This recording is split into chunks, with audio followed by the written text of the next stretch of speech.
villages is involved in the conservation, and So no which is a and how what proof do we have of that is because for so many number of years the air gun has been continuously being used.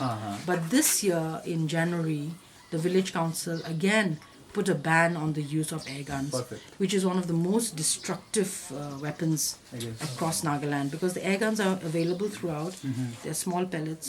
They are targeting everything, not just animals and not just birds and animals and things, but even like what I heard, fruits in the gardens. Target practice. Yeah. So I think that.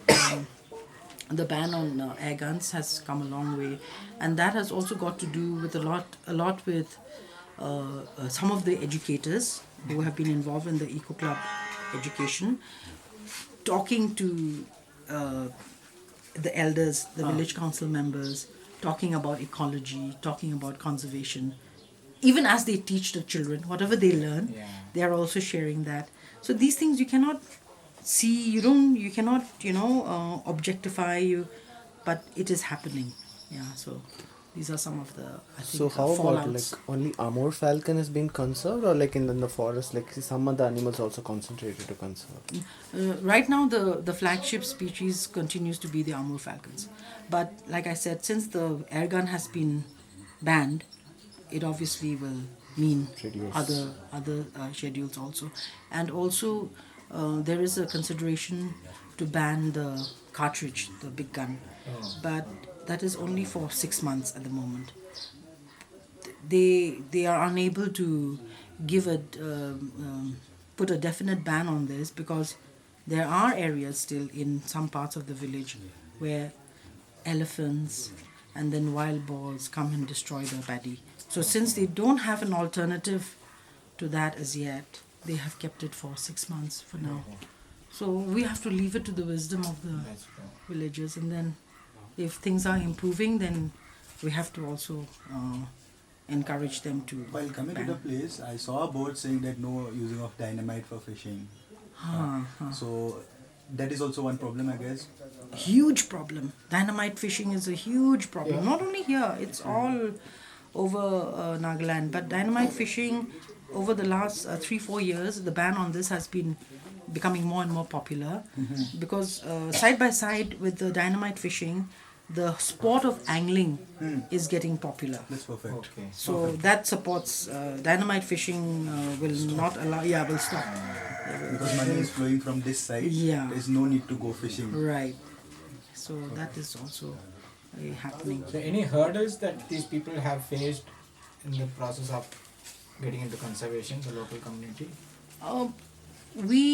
What we have heard is definitely the biggest hurdle would have been the monetary, the economic money that was coming in, because they were selling these birds like for 25 rupees per bird, and so if you sell 4, you're getting 100.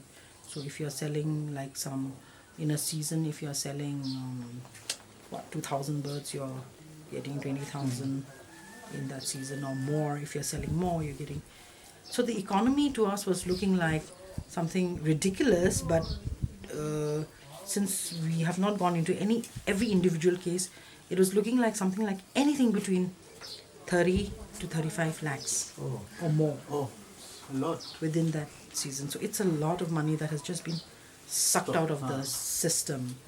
But then the strange thing is, this is the argument that we had also used with the trappers and the hunters, that this is one season, 1 month of the year.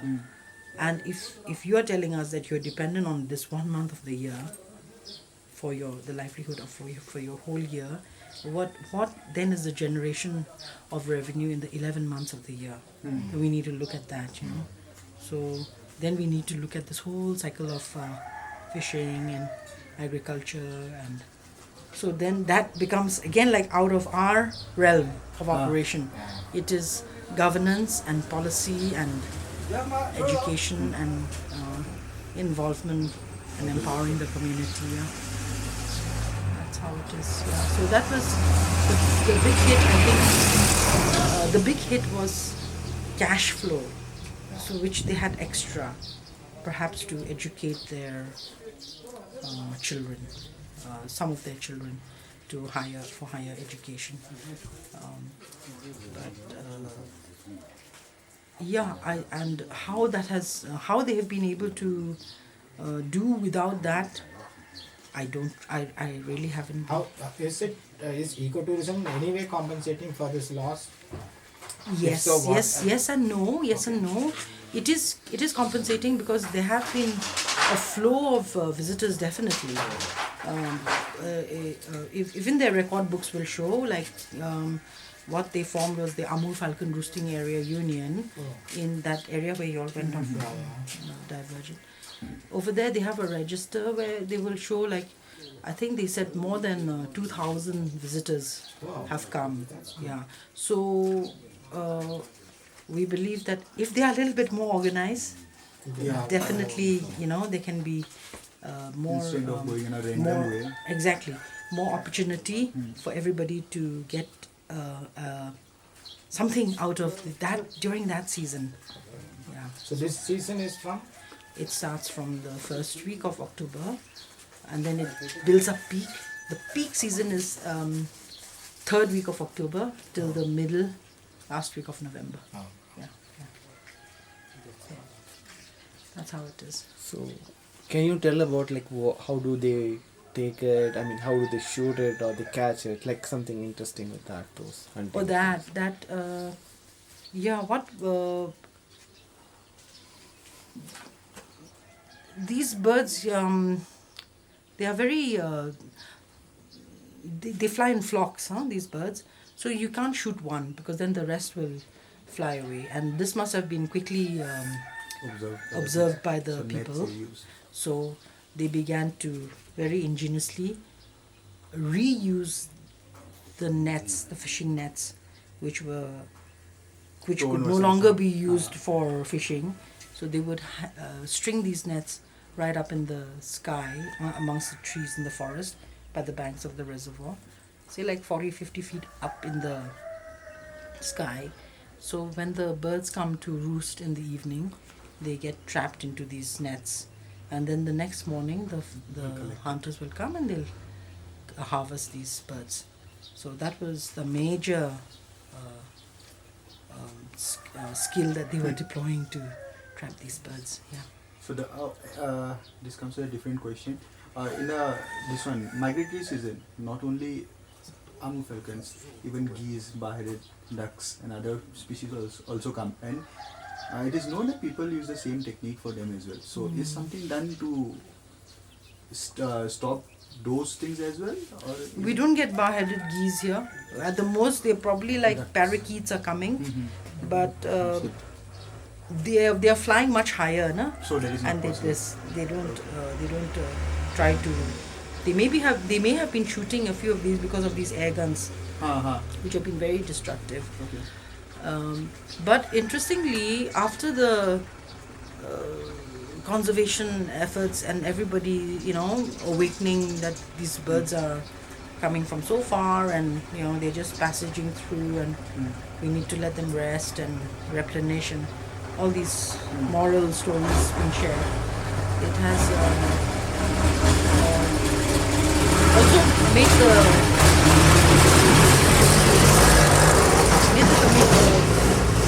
made the community look at the environs around them in a different way, and suddenly they're realizing also, so we don't have these trees anymore, these fruits are no longer available. So then they can start talking amongst themselves. We don't have to see these birds anymore, we don't see these trees anymore. So anything that can be done to get it back, yeah. So how is this Kind of acceptance of people here among this conservation? They do accept it really, or since the government has put on laws, they are doing it? There are two ways to look at this, yeah. First is the law was always there. Okay. It was just that the law was not being implemented. So now the law is being implemented. But now that the law is being implemented, it also cannot be too heavy-handed. It still needs the cooperation and the understanding of the community. So both parties have to get active. The lawmakers on their side have to converse and engage more and dialogue more with communities, so that forest laws, the message of ecology needs to be communicated, and that also means that governance also has to be better, and the policies are better delivered and implemented. And on its side, the communities need to rethink what they are putting as priorities for their own sustenance and existence for the future. So I think when the law gets implemented, it calls for both parties to engage.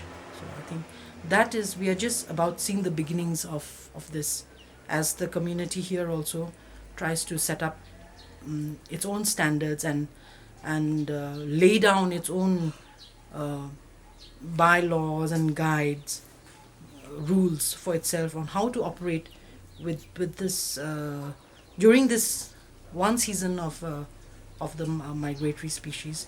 What can they do to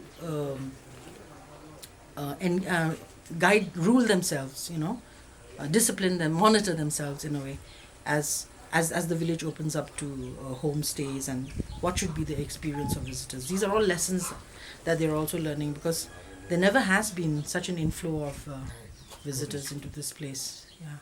So it's So what's the major motivation factor for you to engage people into it? Or like, for me? yeah. Yeah, I guess I have always been very interested in environment issues since my days as a reporter, and having had the opportunity to travel very widely across the northeast, especially be with the Assam floods, terrible, and it's getting worse and worse, and to see up close so much destruction. But also at the same time, I think the journey of conservation, and I think it must be the same for you all, it is not just a very technological or strategy or what should I say, scientific approach only. It is also a spiritual kind of connection. So I think that is why it interests me. Yeah. Okay. Okay, thank you for your valuable time. So, taken